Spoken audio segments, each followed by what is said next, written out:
बिस्मिल्लाहिर्रहमानिर्रहीम अस्सलाम वालेकुम। Welcome back to my YouTube channel and welcome back to another video. तो कैसे हैं आप सब? उम्मीद करते हैं आप सब ठीक होंगे, खैरियत से होंगे, बहुत खुश होंगे।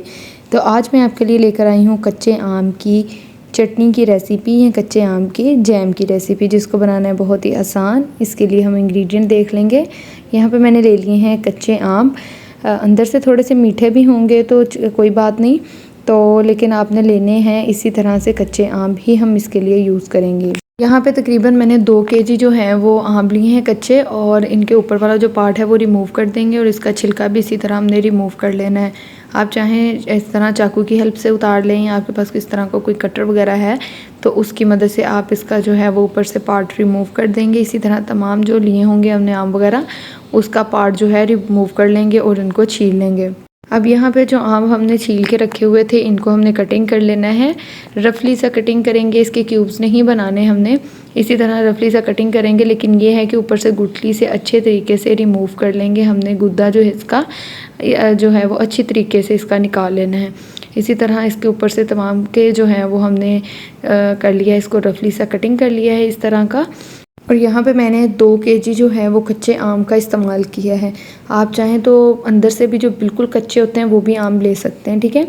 तो यहाँ पे अब हमने ले लेना है एक बर्तन। इसको जो जितने भी हमने आम वगैरह कटिंग करके रखे थे उनको ऐड करेंगे बर्तन में, और उसी हिसाब से मैं इसके अंदर पानी ऐड करूँगी। जिस बर्तन में आम लिए थे वही बर्तन में भर के इसके अंदर पानी का ऐड करूँगी। 2 केजी के अंदर ये तकरीबन 4.5 कप, तकरीबन 4.5 कप के करीब ये पानी मैंने इसके अंदर ऐड कर दिया है। और फ्लेम बिल्कुल मीडियम टू लो है, हाई फ्लेम मैंने नहीं की जब तक कि आम पक नहीं जाते।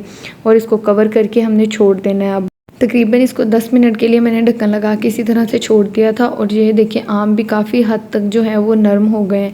अब इसके अंदर हमने शुगर ऐड कर देनी है। जिस बर्तन से मैंने आम लिए थे, पानी लिया था, उसी बर्तन से मैं लूँगी यहाँ पे चीनी। अगर मयीन के हिसाब से देखा जाए तो तकरीबन 3 से 3.5 कप जो है वो मैंने इसके अंदर शुगर ऐड की है, ठीक है। और पानी यहाँ पे मैंने ऐड किया था 4.5 कप, और शुगर ऐड की है तकरीबन 3.5 कप, ठीक है। शुगर इसके अंदर ऐड की, और अब इसको हमने चला के एक दफ़ा और इसको भी फिर से कवर करके रख देंगे हम। अब यहाँ पे जो है वो आम भी हमारे अच्छे खासे जो हैं वो पक गए हैं, नरम हो गए हैं अब, और जो शुगर थी वो भी इसके अंदर डिज़ोल्व हो गई है।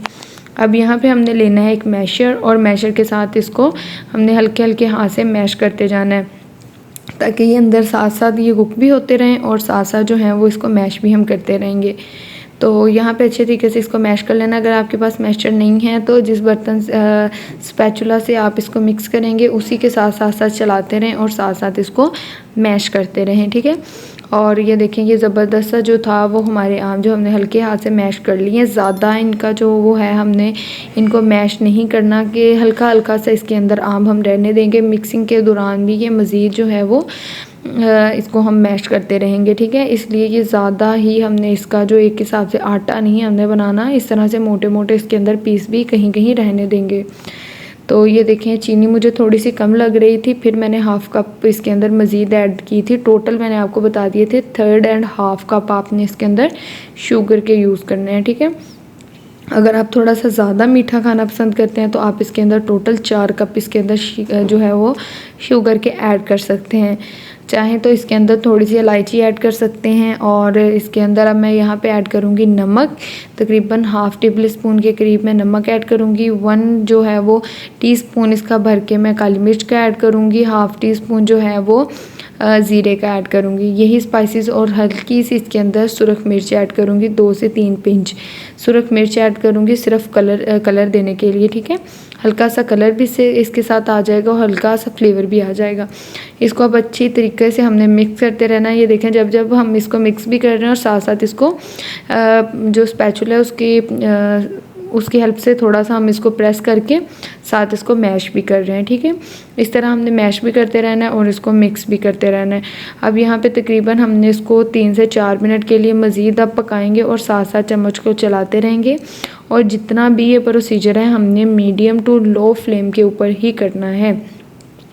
यहाँ पे अच्छे तरीके से यहाँ हमने इसका पानी भी ड्राई कर लिया, और फ्लेम को हमने अब यहाँ पे ये देखें, इतना थिक बैटर हमें चाहिए कि मज़ीद जो है जैम हमारी ये ठंडी होने के बाद भी थिक होगी। यहाँ पे फ्लेम को हमने ऑफ़ कर दिया है, और ये देखें, ये ज़बरदस्ती हमारी जो है वो जैम बनकर रेडी हो गई है। तो आप इसको महीनों भर स्टोर करके रख सकते हैं फ्रीज़र में, और किसी एयर टाइट कंटेनर में आप इसको ऐड करें और इसको आप फ्रीज़र में रख सकते हैं। अब यहाँ पे आप चाहें तो इसके अंदर कोई ड्राई फ्रूट ऐड कर सकते हैं, जो आपको अच्छे लगते हों वो ड्राई फ्रूट ऐड कर दें, नहीं तो आप इसी तरह इसको एंजॉय कर सकते हैं। और ये ज़बरदस्त सा हमारा जो है वो जैम कह लें, आम का मुरब्बा कह लें, ये बनकर रेडी हो गया और इंतहाई ये मज़े का बनकर रेडी होता है और बिल्कुल खट्टा मीठा सा ये बनकर रेडी होगा। अब यहाँ पे एयर टाइट कंटेनर में आप इसको ऐड करके तकरीबन 2 से 3 मंथ के लिए आप इसको स्टोर करके रख सकते हैं। लेकिन इसमें आपने पानी वाला चम्मच बिल्कुल नहीं डालना। अगर जब आपने इसको निकालना है तो किसी साफ़ चम्मच से आपने निकालना है, पानी वाला चम्मच आप यूज़ नहीं करेंगे, ठीक है। अगर बार बार इसमें पानी लगता रहेगा तो ये ख़राब हो जाएगा, ठीक है। तो अब ये ज़बरदस्त सा हमारा जो है वो जैम बनकर रेडी हो गया। आपने ज़रूर बनाकर ट्राई करना है और इसका फ़ीडबैक भी ज़रूर हमारे साथ शेयर करना है। और अगर आपको हमारी आज की वीडियो अच्छी लगी हो तो वीडियो को करिएगा लाइक, और अगर चैनल पर नहीं है तो चैनल को करिएगा सब्सक्राइब, ताकि हमारी अपकमिंग वीडियो का नोटिफिकेशन बर वक्त आपको मिलता रहे। फिर मिलेंगे कुछ नई वीडियोस के साथ, कुछ नई टिप के साथ, कुछ नई टेक्निक के साथ। तब तक के लिए ख्याल रखें अपना और अपने प्यारों का। अल्लाह निगहबान। अल्लाह हाफिज़।